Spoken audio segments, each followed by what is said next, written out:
Thank you for meeting with me today. I won't take up too much of your time.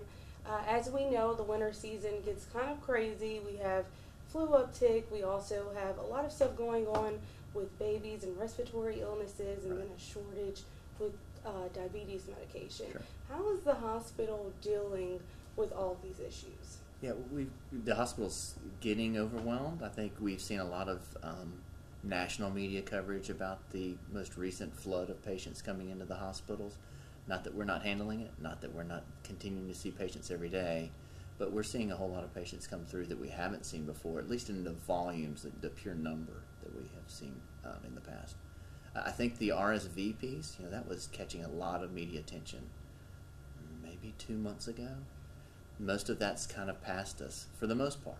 We aren't seeing the high numbers of hospitalizations that we saw before. So from a pediatric standpoint, that's good. If you talk to your pediatric physicians, they're just telling you there's a bunch of viruses out there. And we're seeing a lot of that show up in the EDs. We'd love to see that stuff go to the clinics. We'd love to see it go to the urgent cares versus coming to the EDs. If we could get any message out there, that would be ideal. Trying to get people to go to the lower level of care. If they can get to lower levels of care, that'd probably be a little bit better than seeking care at the emergency departments. So that would be like your urgent care centers? Yeah, so we have 2 urgent care facilities, and then obviously all of the clinics. Many of the illnesses out there can be treated by your family medicine doctor, your internist that's back at your primary care physician's office. And also, we reported on something at the beginning of December regarding this trend in people using diabetic medications because of TikTok. How are you guys kind of dealing with that trend of, I don't know if it's even impacting the hospital or not? Supply chain in general is going to be a concern for us for a long time. COVID taught us one thing, and that's that we like convenience. And then once we have found out that we can't have all of those convenient things, we're struggling. So whether it's diabetic medications, whether it's different types of fluids that we have shortages on, plastics sometimes become a problem. We have toilet paper problems. Supply chain is something that we're all going to have to deal with. These runs that they have on medicine, that they have on supplies, are things that are really going to impact us for a long time. Hospitals are no different than our own homes in that regard.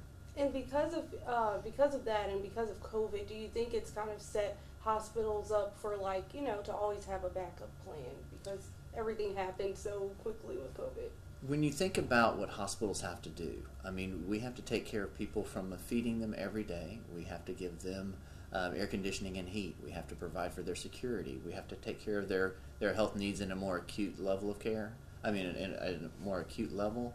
Hospitals have to have inventory that can last us for a while. We can't be the type of organization that literally has something for today and nothing for tomorrow.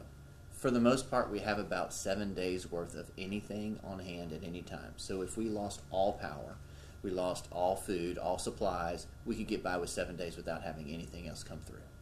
And with all of the stuff we've kind of talked about, is that impacting staffing or anything like that because of the uptick? Yeah, so staffing's become an issue. So for us, we've heard about the nursing shortage across the country. So that's not unique. We also have to remember it's not just the nurses, it's the respiratory therapist, it's the physical therapist, occupational therapist, the phlebotomist, you name it, whatever the category of the healthcare worker is, we're seeing a shortage. Now, I would hope that in the future we're going to start seeing those things get a little bit better, but right now the pipeline for getting those jobs in here and getting that staff in here, it's difficult. When you have an uptick of illnesses like we do, so whether it's flu or RSV or just the random virus that causes nausea and vomiting, we're going to have the same people go out that every other organization does. And when that happens, we're going to have some harder times making sure people get taken care of. So the patients that come through, we just kind of stress ourselves and make sure that we take care of it. But that's kind of what we're here to do. We're here 24/7. And is there anything else you'd like to add? I think the biggest part on this is, the biggest thing I'd like to add is if we could encourage people to go see their physician, take care of their small, minor illnesses in a less acute area. So go to your urgent cares, go to your family medicine doctor, go to your internist at your primary care location, and then come to the hospital when things are really bad. When you're sick, when you think that this is an urgent or emergent issue, then come and see us. we're here to help. We're going to take care of you one way or the other, but it certainly would help us from a pressure that we have on top of us. All right. Thank you. Is that good? Yes, perfect. Okay. You're a natural.